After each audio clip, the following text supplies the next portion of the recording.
Hey guys, what's up? My name is Bharat, you're watching iGyan, and today we are checking out the Moto Razr 5G. Now, we've already checked out the original Moto Razr, and I don't mean the original back in the day Moto Razr, but the Moto Razr that was launched last year. We checked it out earlier this year when it launched in India, and Motorola has come back with a revision, the 5G variant, to India much faster. Motorola says that this is a lifestyle phone that is now more power packed and has been improved from certain things that they were dealing with the first generation of the revised Moto Razr. In this video, we're going to take a first look at the Moto Razr 5G and see if any improvements are worth the upgrade. So let's quickly get started.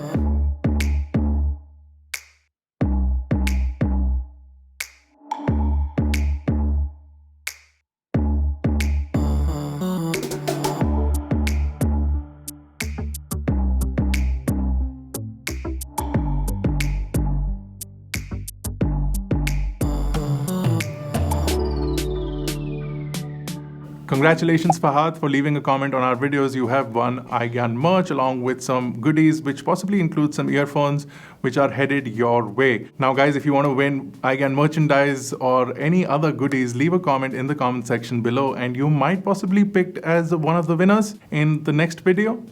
Let's get started with the video. So the unboxing experience, like you saw, is predominantly similar to what we saw with the first generation of the revised Moto Razr, which I'm going to just call the Moto Razr from now on. With respect to specifications, Motorola has made a few changes here and there, but the device primarily remains as a non-flagship spec flagship lifestyle device. And it's confusing because Motorola is targeting this more for a lifestyle user and not for a performance user.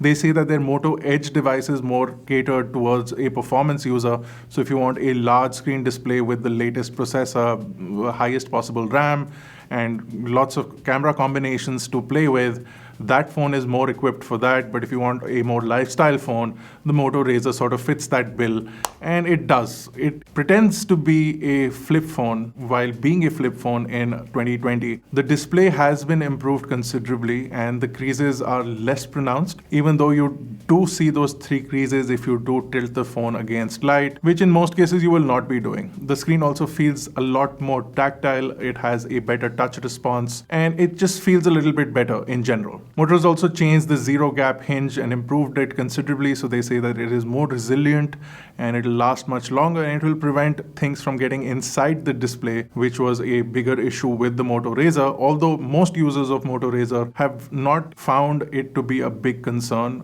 in their everyday usage. From an aesthetic point of view, Motorola has changed the design considerably. The screen is much larger on the outside. It's also a lot more usable. They've also removed the fingerprint sensor from the front of the phone to now the back of the phone, where it conveniently hides in the Motorola logo, which has been the case with Motorola for many of their phones lately. So it continues to happen with the Moto Razr as well. The back is now also all glass versus an aluminum back that you saw with the Moto Razr. This one now has glass on the front as well as on the back when it's closed, and on the inside is the plastic OLED display, which is the foldable screen. Another big change to the Moto Razr is the inclusion of a SIM slot and a nano SIM option. So now you can have either of those. You can have a nano SIM installed on the phone, or you can have a SIM installed on the phone, or you can have both. And the phone also does support carrier aggregation along with dual SIM capabilities, where both your SIM cards will run on simultaneously, and that works really well on the device. The phone also has a better battery life according to Motorola, but we'll test that out in our review and tell you whether or not that works. What I want to tell you is that the zero gap hinge has been improved considerably,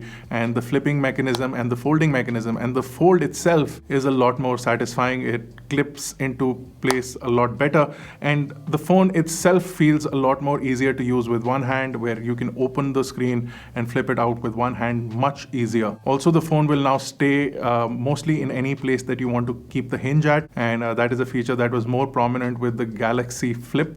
This is now available on the Moto Razr more or less. This will mostly work at 90 degrees or below. If you want a more than 90 degrees angle, it mostly ends up opening the phone completely. Now, the outside screen has improved with respect to the fact that now you can run any app that allows scaling to that size. So Motorola has also included a game that allows you to test this, but basically any app, including Google apps like YouTube or browsers, will work on the outside screen as long long as they can be scaled to that resolution.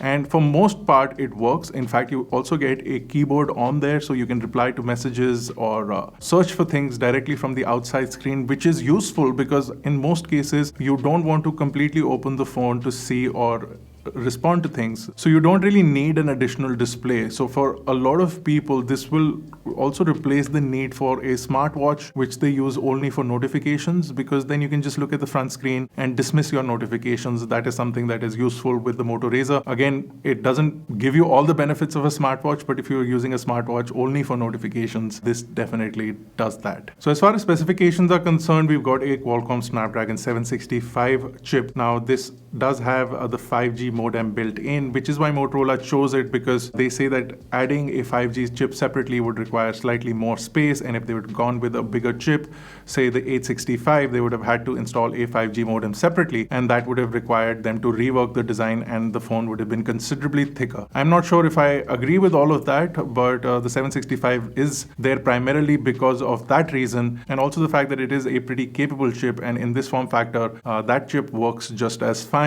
because like I said earlier, this phone is not really designed for a power user, even though the 765 chip is quite capable.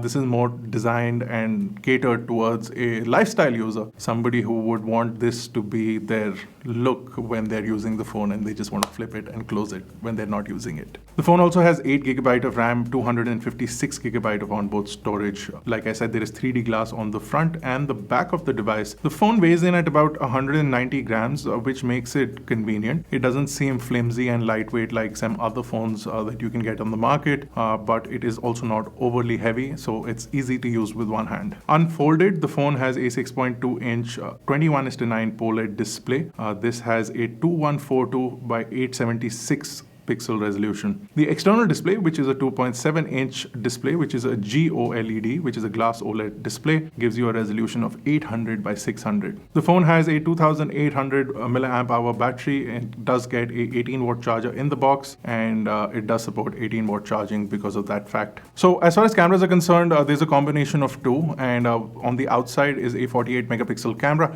that you can also use for taking selfies with the screen closed, and the front display can be used as a sort of viewfinder for clicking selfies. And when you have the screen open, the outside display can be used to entertain people on the outside. So example, if you're clicking a picture of a child, it'll show some smiley faces and keep them engaged with the phone so that you do get the person looking at the camera and not elsewhere. So that is a really cool feature to have with the use of both the screens. On the front, however, you do have a 20-megapixel camera as well. So if you do want to take full screen selfies, you can do that with the 20-megapixel camera. The 48-megapixel camera is pretty impressive from our first impressions. It does continue to get some of Motorola's features with the Moto app, and this time around you can also bring out some of those features to videos as well. So spot color, for example, was a feature which was only useful during pictures where you could select a color, but this time around you can also add it to videos, and you can capture videos with just a single color selected, therefore enhancing your creative suite a little bit. Another thing that we noticed right off the box is that the speaker is considerably enhanced, and the audio from the speaker sounds absolutely fantastic, even though it still remains a mono speaker firing from the bottom of the phone. The sound, in fact, it took me a minute to realize that it's a mono speaker. The sound is really good, and it's very lifted, it's very bassy, it doesn't sound tinny at all, so that is definitely a plus point. It also has 4 new microphones for noise cancellation and audio enhancement from a microphone point of view. So if you're on calls or if you're recording some audio messages onto your device, those come out really crisp as well. The Moto Razr is, like I said, inexpensive device. It's also not designed for performance. So what is it? It's basically a phone that you would get if you are somebody who just wants to pick up phones and end phones, and you want the latest sort of technology, and you have a really nice display here that can be folded. I mean, if you look at just a few years ago, something like this seemed futuristic, out of the ordinary. This has become more common now, and the Moto Razr continues to sort of evolve onto that. I want to see transparent phones in the future. I want to see all of those things in the future. But for what it's worth, foldable phones are here. We've seen it with the Galaxy Fold. We've seen it with the Galaxy Flip. The Moto Razr 5G is one such device that allows you to flip a display in half. And that, I think, is what the basic premise of this device is. Pretty much for everything else, this is just a phone or just another phone. It has a camera, it has a battery, it has SIM card capabilities, you can make calls, you can watch videos. It does everything that any other smartphone can do, but while doing it, it can fold in half. And that's what the Moto Razr 5G can do. Now, if you want us to review this device in depth, let us know in the comment section below. If you haven't already, make sure to hit that subscribe button and the bell notification icon so that you get notified each time we upload a video. This has been Bharat Nagpal. Thank you guys for watching. I will see you in the next one.